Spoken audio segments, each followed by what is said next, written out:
just want to get parasites ruled out. We put a man on the moon in the 60s and we can't get rid of fucking gill flukes. Scraped that fish, it was crawling. It can't physically work. Well, it said on the back, just keep it purple. A mechanised living out of being in koi, I like to put back in, opens up this potential shitstorm. I'm not prepared to do that. It does feel like the industry isn't doing enough. It's disgusting. I don't know how people drink it. They're just living in a fucking shit temperature zone. They're not chauffeur driven, are they? No. Where's the testing? Where's the range of products? All I remember him telling me was there wasn't many scales left when he got back. Welcome back, everyone. It's podcast time with myself, Chris Wall, and Ricky Stoddart. Hello, folks. Any news? No, not that I can think of. Right, fantastic. There we go. End of. Busy with shipments coming in, fish going out. Oh, yeah, it's always the same this time of year, mate, innit? But there we go. I'm not going to complain about it. No. That's I feel like a lot of people just look and go, what the fuck are you moaning about? So, well, yeah, it's one of those ones. I could complain, but I better not. So we sort of brainstormed quite a bit about topics for discussion. I think this one is going to sort of, there's going to be a lot of people listening to this one nodding their heads and going, oh, yeah, I resonate with that. So in a nutshell, we are talking about the problem of persistent parasites in ponds. Vast subject. I've got my own sort of concepts, theories, some based around like science, some based around field evidence of practice and reality. Seem to be two different things in this particular subject. Lots of variables at play. What will work on one pond won't work for another. It's a minefield, mate. It really is. Yep. Where do we even start with this subject? I was hoping you was going to I was hoping you. Tell me that bit, to be honest, mate. So I think, is it fair to say it is just hand in hand a part of modern koi keeping, or are we just more aware of it now? Like when you look back, when people say back in the day, oh, I never used to touch my pond sort of thing. Is it that it's more prevalent now, or is it just that we're more aware of it? So there you've got something straight away. I agree with that. That's just like the whole mental health thing with humans, isn't it? Yeah.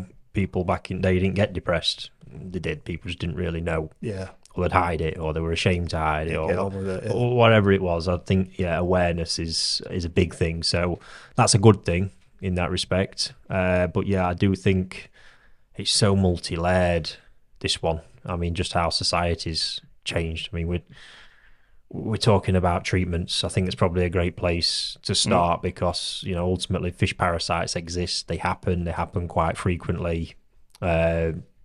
For whatever reasons they happen, you need to deal with them. It's an important part of koi keeping is learning how to deal with them. If I look now, you say awareness straight away there. More people own microscopes now than I ever know. Back in the days of me being at the shop, it's disproportionate now the amount that have them that I had them back then. So straight away there, diagnosis is much easier. It's an essential part of koi keeping kit, in my opinion, because if your fish aren't right, for me, most of the times when fish aren't right, the first thing I go to is the microscope, not the test kit. Yeah. Because you just want to get parasites ruled out straight away. Because if they're there, that's the thing you need to deal with first. So then it comes to dealing with them, which seems to be where the problem lies. And I think there needs to be an understanding of what's going on, really. Loads of different factors here, how chemicals perform in different water, the lack of knowledge, the lack of information out there from the people that should probably be putting it out, to be fair. Dosage, massive problem, dosage. But then, we live in a culture these days where, people sue people more than ever. So we're a very risk-averse culture now in that kind of sense, because who wants to get sued? Yeah, I didn't think of it like that, yeah. There's that problem to it as well, because ultimately you put in a chemical that has the potential to do damage in the hand of somebody who might not necessarily know what they're doing with it. That lies a problem. Manufacturers of medications, I've done it before, I'll call them out again. I think the general performance and research and information they put into this is shockingly bad. It's shit. It really, really is. They should be leading the front on this, but I think there's a catch-22 there, because ultimately, yes, they possibly could do more. But then they're up against legislation, aren't they? All the VMD stuff that come in Yeah. and wiped a load of stuff out and changed a load of rules and shit like that. So, So this is just to jump in. If people sort of go, "What's the VMD?" This is the Veterinary Medical Directorate from memory. This is something like that. what people need to sort of have the legal status to sell a product fit for an animal, basically, in a nutshell. Yeah. It costs quite a lot of money. It does. I don't know all the ins and outs of it. All I know is at the time, I was just thinking, well, a load of bullshit. Typical, seemed like a typical EU, UK, I don't fucking know, just another rule to make everybody pay more. Yeah. It felt like it. It still feels like it, to be honest.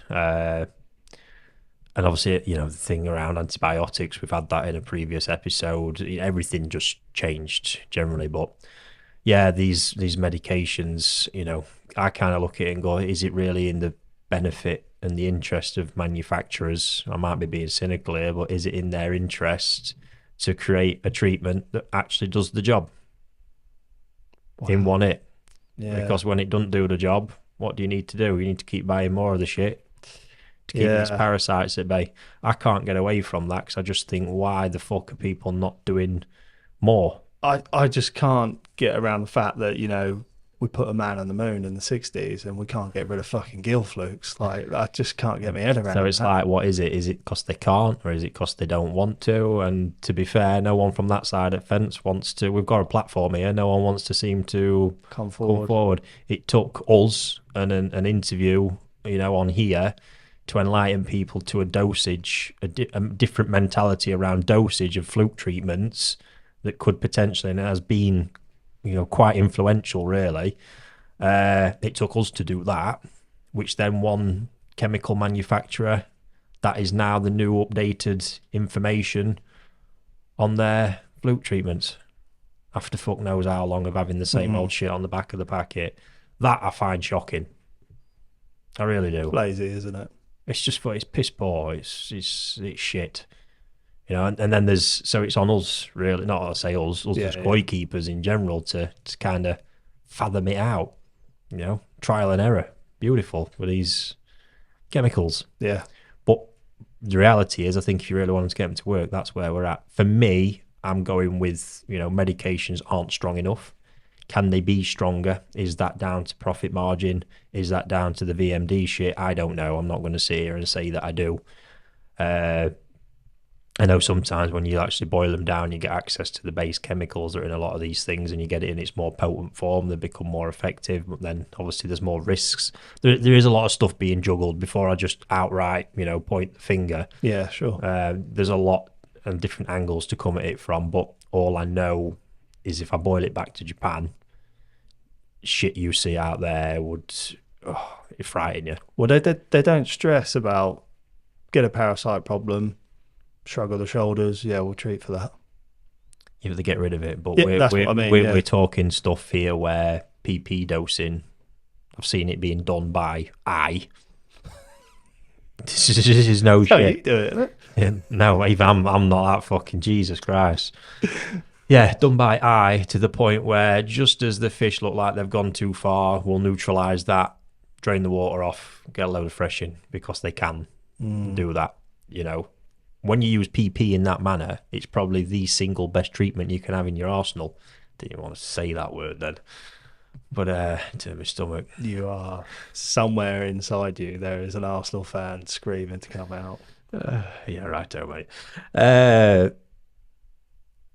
Yeah, it's a phenomenal treatment. You can kill flukes with PP. Yeah.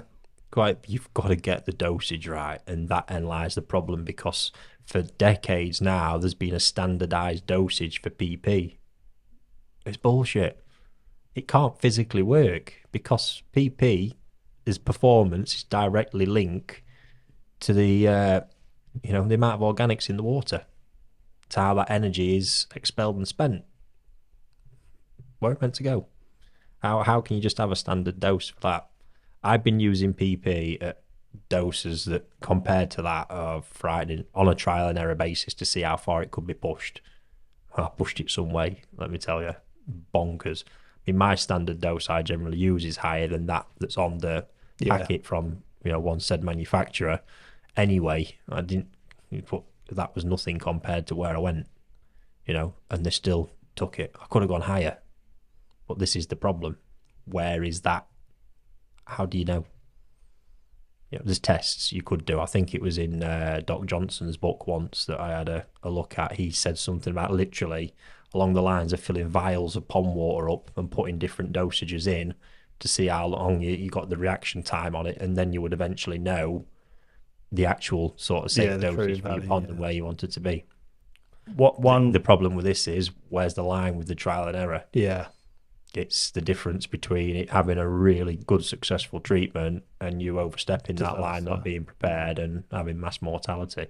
PP, if we sort of home in on that particular treatment, it's probably in the wrong hands one of the, if not the most dangerous chemical to use. In the wrong hands. Yeah. And time again, where I've heard the advice given, keep adding. I mean, from even like, how unuser friendly is that? So how subjective is it? What I deem as being stay purple, I think literally keep it purple. So that's the advice. What the hell does that mean? It's insane. That first time I saw that, I was like, wow. Because I've known someone who's had fatalities because of that. Yes, I know customers that have. Oh, it said on the back, just keep it purple. Too purple for too long. Yeah, crazy. It really, and that then makes me question, obviously, about concerns around dosing, because that to me is just lethal. Yeah, so open ended. Yeah, I don't know, mate, but just point being, that is a phenomenal trip, but you cannot standardise the dose of PP. And the problem is with that, it's nice because you've got a visual guide with PP. We can see it going from purple to brown. We know the reaction time. We know when it's active in the water and when it's not. If we move to other treatments, malachite and formalin's a little bit different in some of them, but it doesn't stay in the water for very long these days. So just strip it back to formaldehyde. It's a clear liquid. You don't know when that's actually how long that's active in the water for, because I think the general advice on the bottles used to be something like, don't retreat for 7 days, turn your UV off for 7 days. I'm calling absolute bullshit now that that's staying active in the water for 7 days. Yeah. Not a chance, because there's too many. The difference between a really sterile pond of nearly like tap water versus one with a heavy organic loading, huge difference. The difference between one where, the bacteria is not functioning as much. So we might be in a state where the whole system, when you're cooked up at 24, 25, the system might metabolize that treatment faster in general, because everything's functioning more than in a cooler pond. Therefore, you need to adjust your dosages. Fluke treatment, which we know absorption is generally a lot lower in cooler water. So what do you need to do there? The last thing when I spoke in Japan about this was that they're using flubanol at higher doses in cooler water, which kind of makes sense because it's not having the impact as much when it's cooler, but then you're using the higher dose. What are the risks? We don't know, do we? Well, we don't know unless we try it. And what are the other variables as well? Yeah. KH, oxygen, etc. There's a lot. We're frightened to death over here about mixing stuff. This just said about formaldehyde after 7 days. I literally watched, and it's a standard cocktail of 3 different medicines being put together all at the same time in treating some fish out there. I was like, what? When he listed them out, oh yeah, that's good. What time period? Oh no, all together. Wow, it seems to be effective. I've no doubt about that. Yeah, but is it just a part of modern day koi keeping now? Like, if we sort of break it back to accepting that parasites are always going to be, a part of the hobby, always have done, always will be. Where you've got water, livestock, you've got that opportunity for pathogen or parasite to make itself a new home on a fish.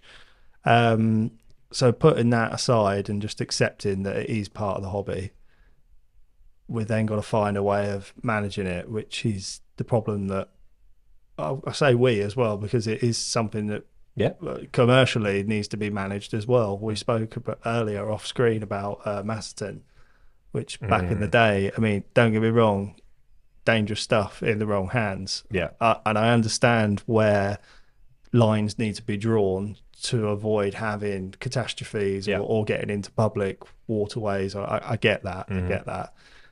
But I actually feel like a lot of this legislation that's been brought into this industry is holding back the hobby. Yeah, it is. You've not got the tools to keep them successfully. No, but there are still things, like I say, we can look at. Dosage of fluke. I mean, how do you know, again, you've put fluke treatment in, and general thing is like, don't retreat for 7 days. So then, obviously, we introduce this concept of day 1, 50% day 2, 50% day 3, just keeping a higher concentration in the water for longer, because it's, again, it doesn't cloud the water for this. It's for half an hour at most. It generally clouds the water. By the time it's kind of dispersed, it's gone.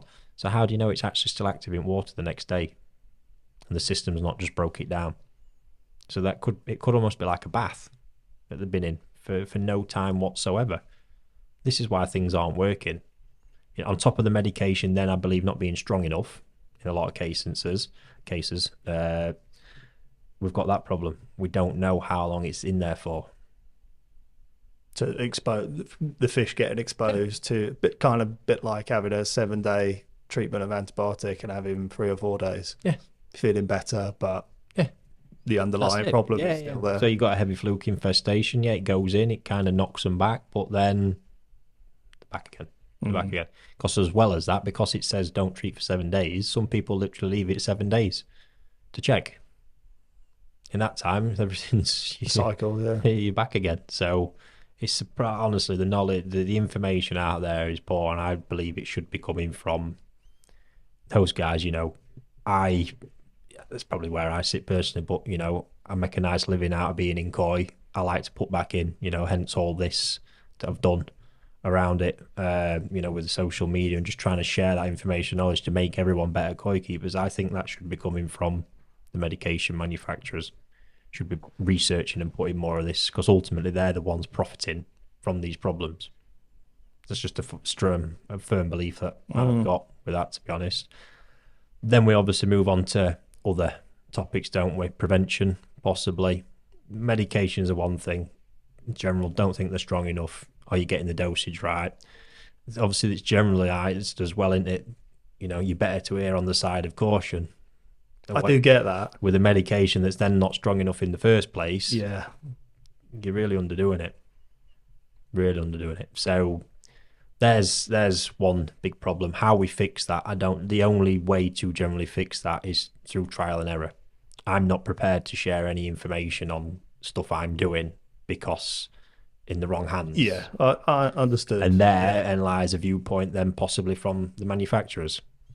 We have got this information, but if we share this, it opens up this potential shitstorm. So, yeah, I'll be honest, I'm not prepared to do that. It's just a general sweeping statement of an observation that generally not strong enough, and then not dosed probably strongly enough as well, or not used in the right treatment regime to get the job done. So we're there with that one, and then I suppose we've got the reoccurrence of this. So yes, might not be being eradicated properly in the first place. Then one of our favourite topics, mate, that we've harped on about for ages, ties into possibly parasites being a secondary problem, which is one that people struggle to get their head around, to be honest. And secondary, generally, parasites are there. Flukes are environmental. They're living there. What it takes, obviously, fish's immune system suppressing it, the slime coats managing it, looking after it. It takes a stress factor, generally, to cause an outbreak, is where we're at. Stress factor can be as simple as netting. You put the net in there to catch fish. That's a stress factor. Temperature fluctuations, stress factor. You start looking at this, then you go unheated pond. I feel sorry. Isolate the UK. Well, obviously this goes worldwide, but from a UK weather perspective, ambient ponds that are unheated are just living in a fucking shit temperature zone with no stability. I look at that temperature range ponds sitting for most of the year, probably winter, spring. I don't know when we have summer these days, when things can actually settle down. You've seen it yourself, haven't you? If you sat you're fluctuating, 18, 19 degrees, or maybe 16 one day, up, down, that right there is just Fish's immune system's in no man's land. So every time, that's at peak optimal performance around sort of 25 degrees. So every degree less than that, you're moving away from optimal immune performance. And I'm no different to that. I'm no except when my unheated ponds this time of year make me want to pull my hair out. So stressful managing it because nature's sort of kicking in at this point, and it's a nasty band to be in because I've not got the fish are not helping me because their immune system's still half asleep. Do you buy into the notion of resistance? No. I used to. Yeah. I think it's easy just to band it around. It was a bit of a loaded question, that one. Yeah. It's like, they're just getting resistant. Well, no, medications are getting weaker. People are being more cautious with dosing. That's where we're at. The parasite just lives on. Don't see Japanese having this problem.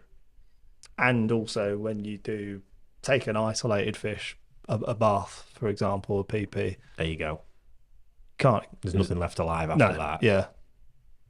It's really not. So that pretty much tells you all you need to do. That's generally how the Japanese are using PP, like a bath. Yeah. They're using the whole pond to do the bath because they can drop 50% of the water volume in 5 minutes.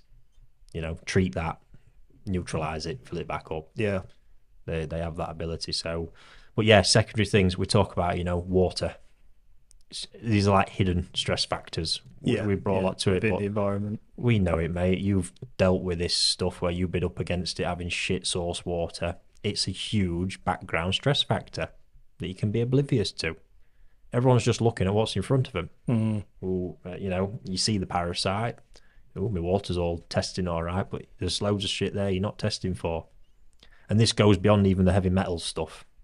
There's just that much shit in tap water. It's disgusting. I don't know how people drink it, to be honest. Really don't. 'Cause when you look into it, I can't remember these sort of plastics or PTAs or something last that come up the thing and just think, oh my God. And we're not that sensitive to it. Not like fish are. Yeah.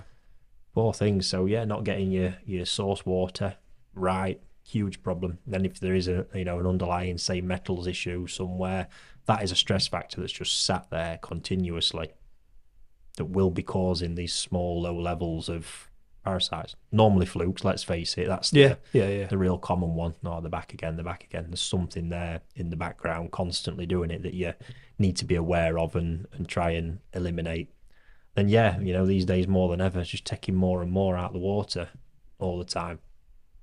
So we could go back to when we were sort of jokingly said, 30 years ago, 40 years ago, people didn't have the problems that they do now. We're more aware of it, blah, blah, blah. Do you think ignorance is bliss a little bit sometimes? Because a lot of people will go, oh, fish don't look right. I've scraped 10 fish, found one fluke. Boom. Right, here we go. Treat the pond. And I know this story, the guy, he watches this, but this cracked me up the other day. I didn't realise the Awaza drum filters told you how many times in 24 hours the drum had gone round. I'm oblivious to this. So I'm just like, he's like, there's a problem. I've got screen rotations. I'm getting 125 a day or something like that in a 24-hour period. So there's something really not right. And that's just instantly when he said it, I'm like, fucking hell, that's a lot. Then I just did all the maths, broke that down, and whatever it was, something like 3 times an hour. I mean, that's not a fucking lot. Yeah. Who needs that information? Who actually needs to fucking know how many times the drum's gone round in a day? Don't tell me you. No, I don't care, mate. No, but that is very German sort of thing. That is too much. You don't need to know that because look, all of a sudden there was a problem. This was a problem that needed fixing. Now it needs investigating. It's going around too much. I'm like, no, this is a big pond that's pulling a high flow rate. Yeah, taking out a lot. So instantly that's going to be pulling a lot, and it's the pond's being fed like 900 grams a day. Yeah, that'll do it. Yeah. So that's not even a lot, really. I have mine going off every 5-6 minutes sometimes, or for an hour in some cases, permanently. Yeah. So that there, you just said there's more information there. So in reality, is 1 or 2 flukes? This is always I think the big question goes out: do I need to treat for it? therein lies a really tricky question It's to that answer. old saying, isn't it? You treat what you see, you don't treat what you can't. Yes. This is, it's human nature. Oh, fish aren't right. I need to throw something in the pond. Yeah. Is it the water that's causing the problem? Like you said, the environment that you're not tested for.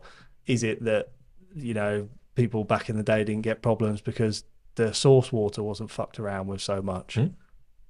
Is it just a constant spiral, a combination of factors that are It suppressing is. and causing All, issues? all I can say, the big thing, obviously, my growing ponds versus stock ponds outside. Yeah, Yeah, and this has been very open about it. They get outside gets a lot of, so they're proactively scraped because we're in a position where we're selling. And if fish turn up with a few flukes, yeah, most it's culture these days for everyone to scrape the fish as they come out of the bag. Whether that's right or wrong, that's not the debate. It happens, and all of a sudden, oh my god, there's a couple of flukes on these. You bastard, you're shit.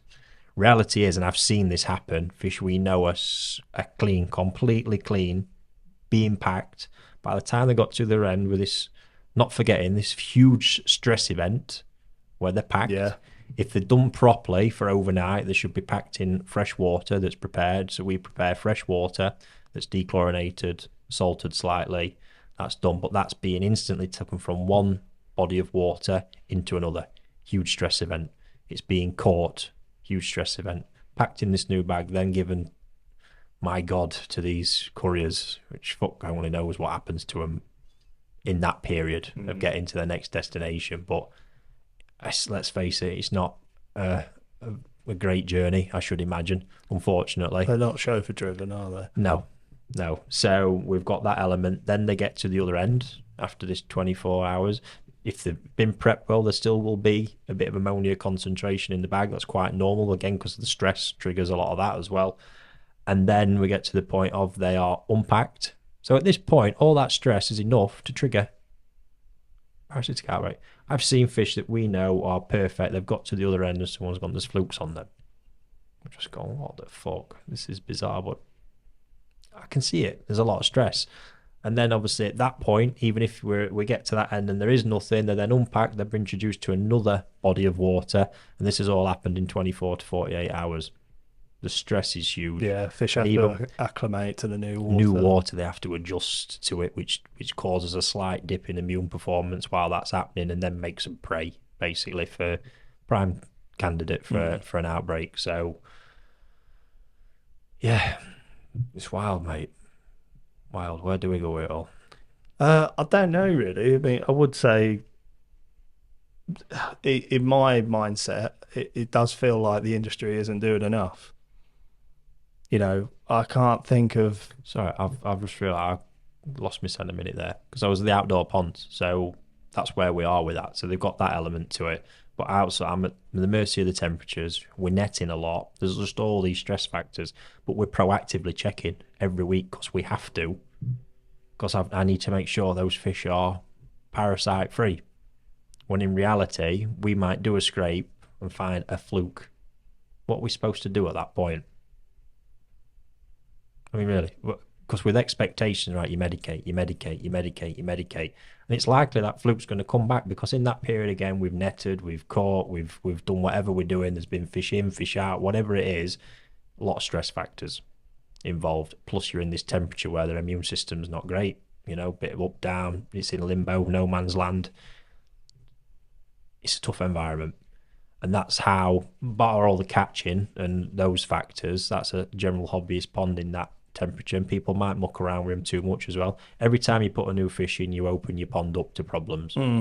Every time. Some people, and I get it, it's one of the most enjoyable bits, might be putting fish in every week, 2 weeks, something like that. Yeah. Then you've got a constant stream of potential issues mixing as well, where you've got one that's come from a pond with, it's got exposure to whatever it's had, some immunity, or might be even carrying something beyond parasites, viral illness. You pop that in, shit explodes, goes crazy. It's just like flu, really. But we've got that versus my ponds indoors, not touched as frequently. I think foods and nourishments are part of this as well. Yeah. Outside they're not being fed a lot because we're constantly having to. I can't feed that much because of the temperature range that they're in. Got to be careful with it. Plus, there's netting, catching, prepping, so you've got to be careful. This is like retail systems as well. You can't have fish on a full gut in the day being scooped up and packed. That's not good for them. Yeah. So we always kind of fed at the end of the day in the shop, so they at least have the night to kind of clear it out a little bit, ready for the next day. Indoor ponds, optimal temperature, most running mid-20s. Look, I stock quite heavy, but probably not as heavy as holding ponds outside. Big filter systems, great nourishment, really great nourishment in there, and other than selections are completely left alone generally. The stock goes in, settled. When I move it, I expect problems, so get them over that bit, start building the feed in, boom, away we go. And don't proactively scrape them ponds. Only if something's not right do I go to microscope and generally KH to look at with them. Hands off, yeah. That's it. They're left alone. And I just gauge by what I see. Experience, Could those fish be carrying one or two flukes? Maybe. But the fact the water's so warm and their immune system's firing so well, it probably just cope with it, stay like that. But I'd be unaware because they're keeping it outside. However, when you've got that dip off in temperature and all this, they might get one or two flukes and throw a bit of mucus a bit more. But likewise, if I wasn't proactively checking, would I know? Generally not, because those fish, because it's a healthy environment that they're in, they'll be cruising around looking absolutely great to the eye. So it is an issue that they're living with one or two flukes. I just find it hard that these are the parasites. This is really boiled it down, isn't it? Flukes are the big one. Yeah, they are. Trichodina, another one that rears its head quite a bit. I just can't get my head around the fact that most industries will move with the times. How long has FMG been sat on? I'm not saying it's not a effective treatment. What I'm saying is, where's the advancement? Where's the development? Where's the testing? Where's the range of products? I get it on the grand scheme of things compared to like commercial fisheries for food or anything like that.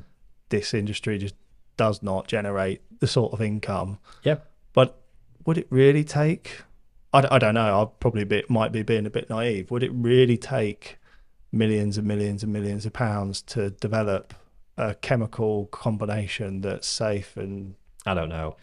That's for people far smarter than me. I think we do know though, don't we? It's going to take investment. Yeah, but then the drugs themselves haven't changed, are they? It's the same in Japan, but they're not having the same issues that we are.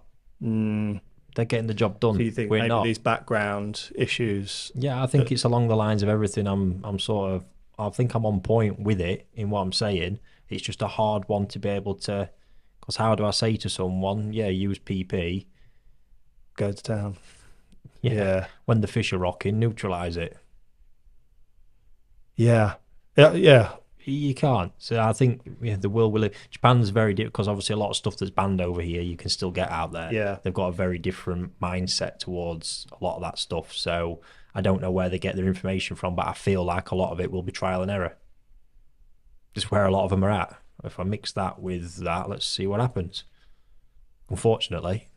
I don't really have the answer as such. I just know that I feel a little bit disappointed, and if I were a hobbyist, it would frustrate me. And I know it is. Yeah, we see there's all these conspiracy theories, though, isn't there? Apparently, if you look at some things, people say there's a cure out there for cancer. I've heard that many times. Yeah.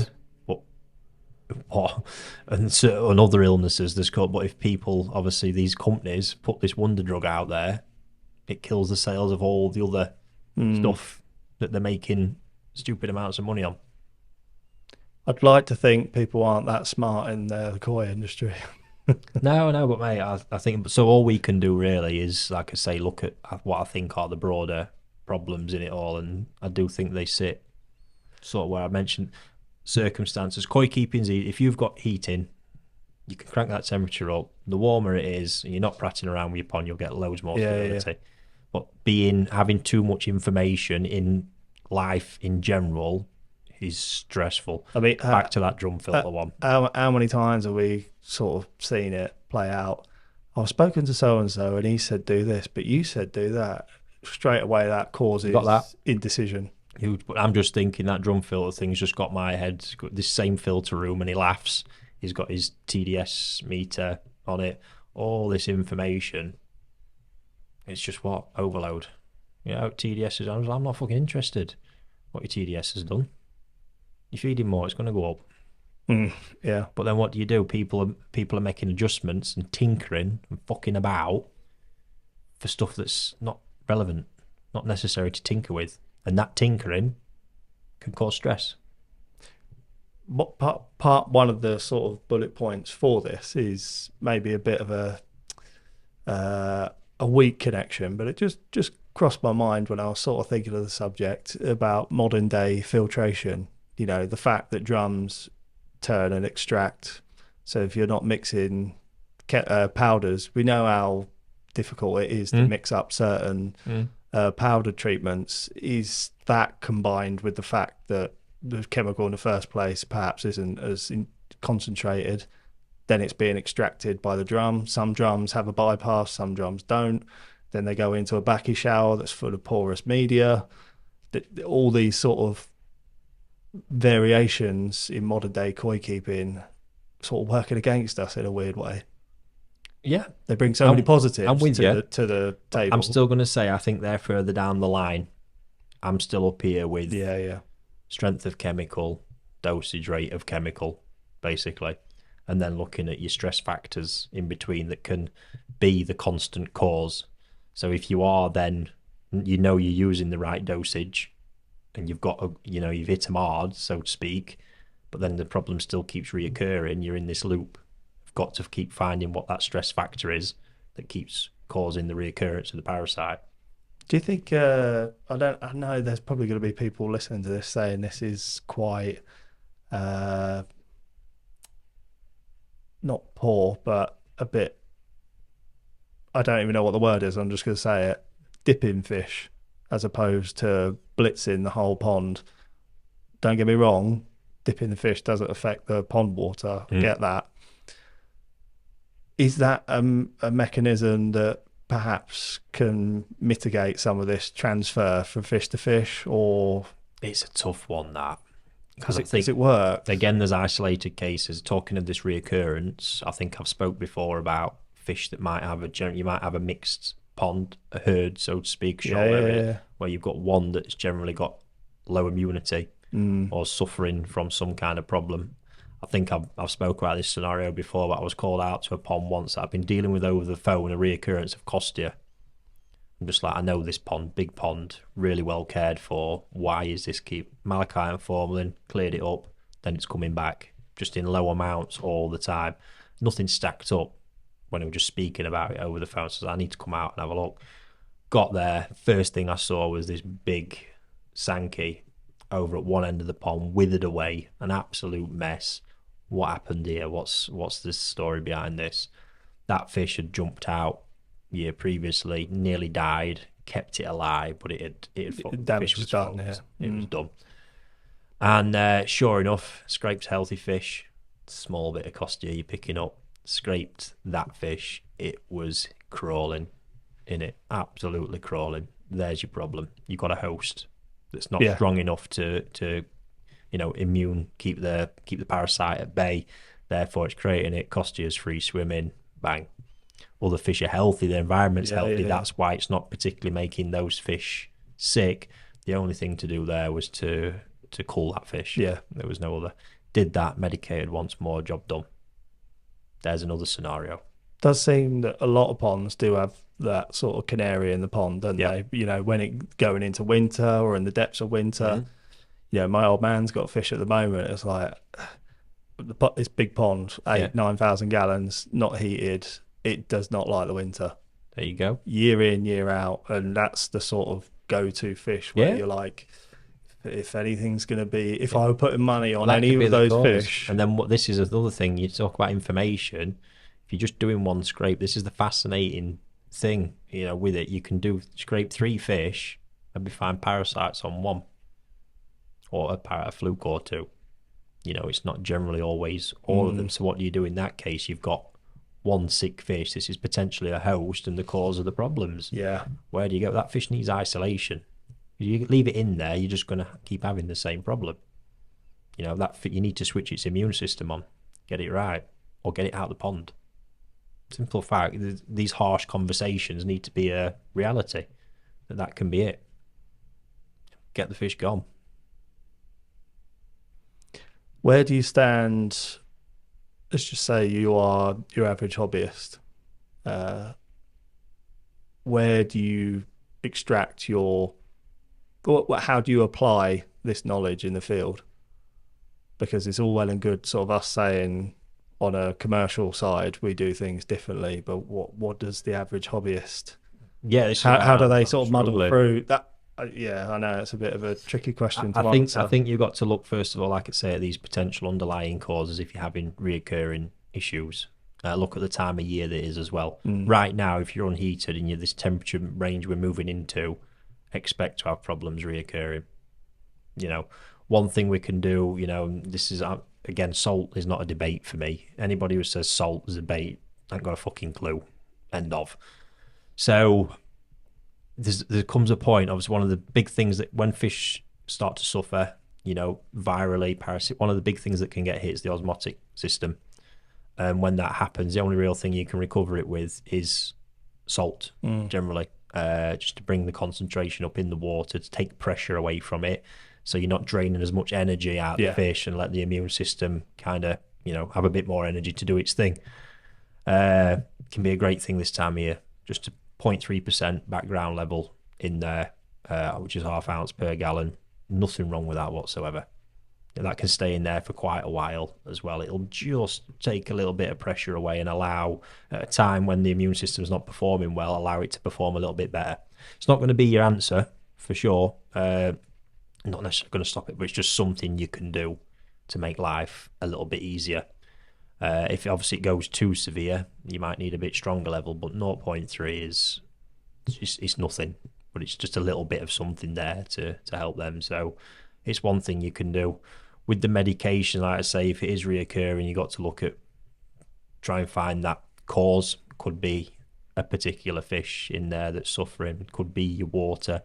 Who knows? You could have elevated levels of bad bacteria in there. You could be on the cusp of a bacterial outbreak where there's that much kind of pathogen pressure in there. That's putting too much on the immune system, which then, links back to, is that a maintenance thing? Have you got too much waste building up in your system?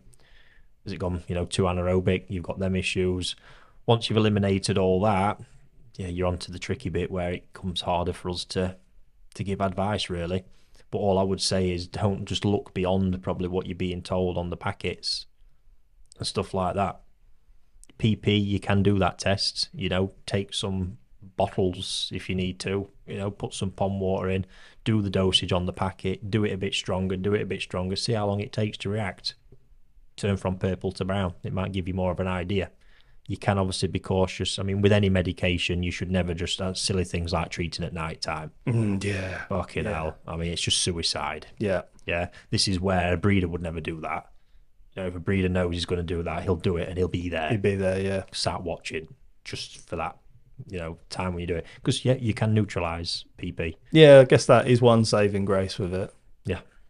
So you've got that element to it. Unlike, like formaldehyde, there's no reversing that if it goes in. It's just time, yeah. It's a tough one, but you've got less need to use that treatment. And I think with the fluke treatments, there is a lot more wiggle room, I would say, than would probably led to believe in what you could do with it. But certainly just think more about keeping a concentration in.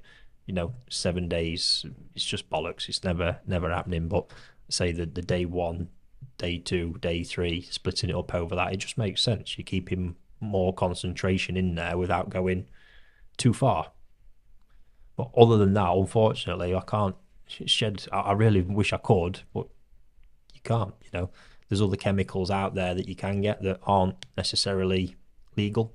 A lot of the base medications, you look at a lot of flubendazole, praziquantel. If you can get hold of them in their base form, fantastic. It's probably a better route to go if you know dosages of them. Otherwise, you're on a trial and error basis. That's on you. It's a really tough one, mate. really tough one. I wish I could say more, but that is really what it's trial and error. Just sometimes feels that there's not many tools in the cupboard to deal with these types of issues. But then this is where I know the breeders are at.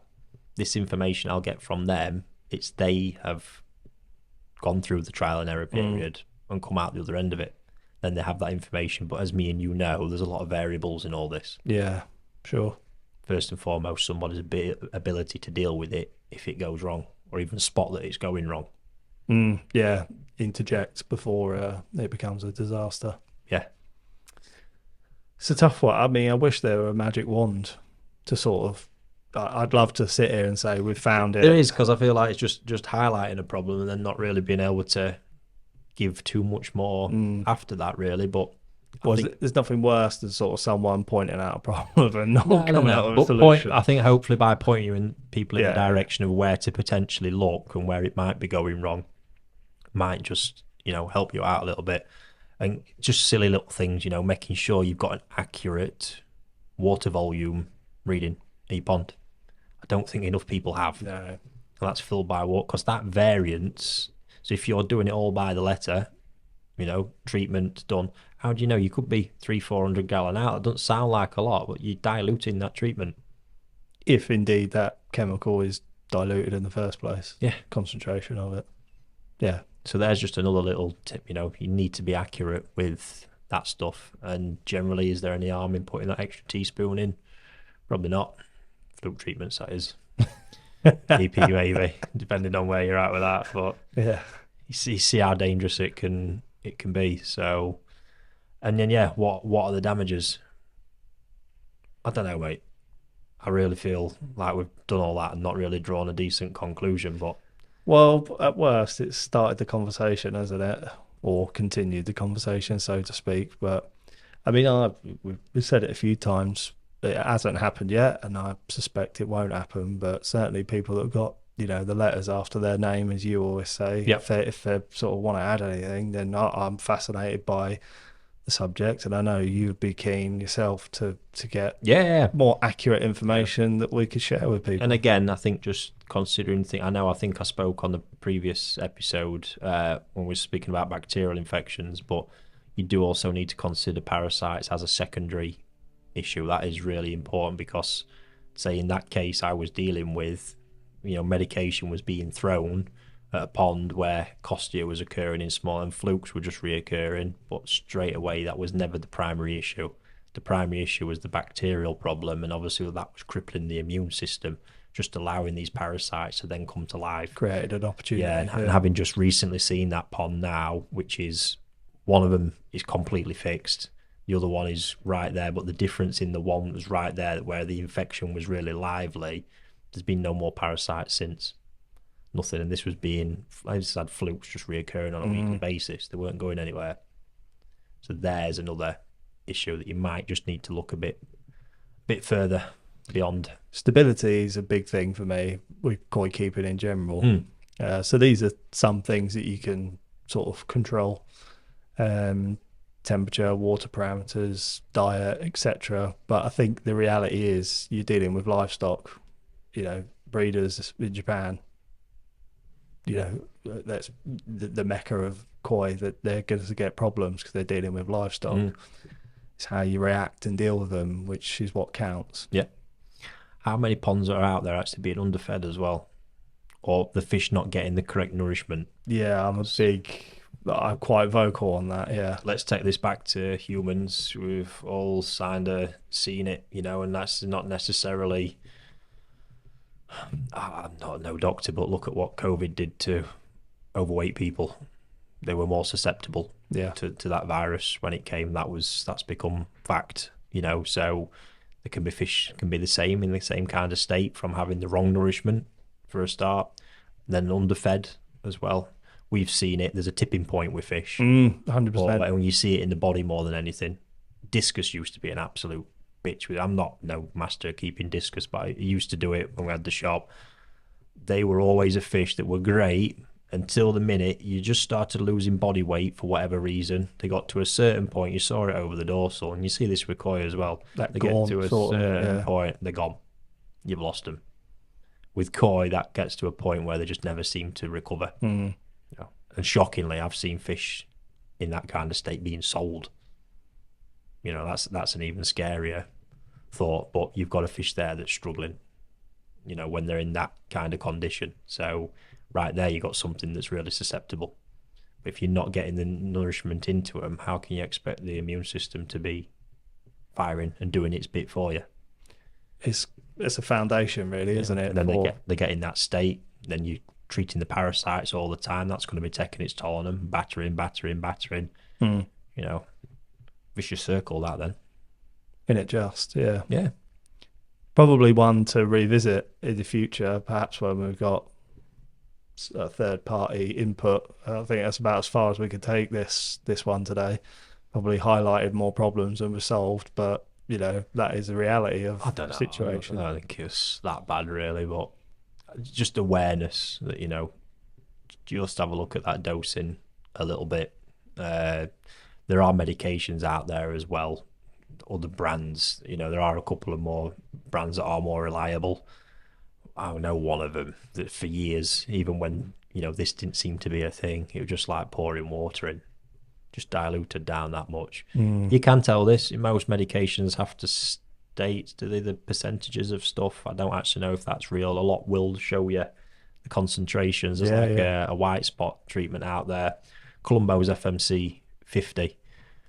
I know from record that's got not only got methylene blue in it, the formaldehyde concentration is so much stronger in that to other brands out there that I've known. Because I was always being a logical thinker. I was like, you know, people used to say, you know, oh, white spot, I'll treat it, you know, in 7 days, I'll treat it 3 times or whatever regime they'd sort of plan out. And I'm like, to me, if you're using a medication and the dosage is right and the medication's right, you should go in and destroy it. Be done. And I know we've got certain cycles with a couple of parasites. My argument with this is this chemical should be strong enough that it destroys it all. And I've found that with FMC 51 treatment would be enough to get rid of white spot. And I think that's then because the formaldehyde is so much stronger in it. It really is, because that's a pretty destructive treatment. I've actually used that to get rid of flukes as well in the past. I don't doubt that. By mistake. No, that's genuine. I can't remember what happened. It was a mistake I'd made. I think I double dosed it. And it wasn't, there's particularly super strong formaldehyde like I've just mentioned, so like a standard strength. But I was at a point where these flukes weren't shifting. This was a long time ago. And I was like, well, what else can we do? Formaldehyde, I think it's a bit of a forgotten treatment in a lot of ways. Pretty potent stuff. But yeah, that did the job. Yeah, I bet it did. I also know, again, to know the line with that, my dad is me getting into fish for the first time. The day my mother's waters broke, when she was pregnant with me, my dad was dosing fish with formalin. And obviously, mine's gone. He's overdone it. And all I remember him telling me was there wasn't many scales left when he got back. Ouch. So you have got to be careful. Such a difficult topic. Yeah, if you are expecting, please don't dose your pond, I guess. Yeah, that's shit advice. All right, we'll leave it at that note. But yeah, probably one to revisit, mate, in the future. And no doubt it'll be a reoccurring scenario for many people. So yeah, hopefully we could get some answers for you in the fullness of time.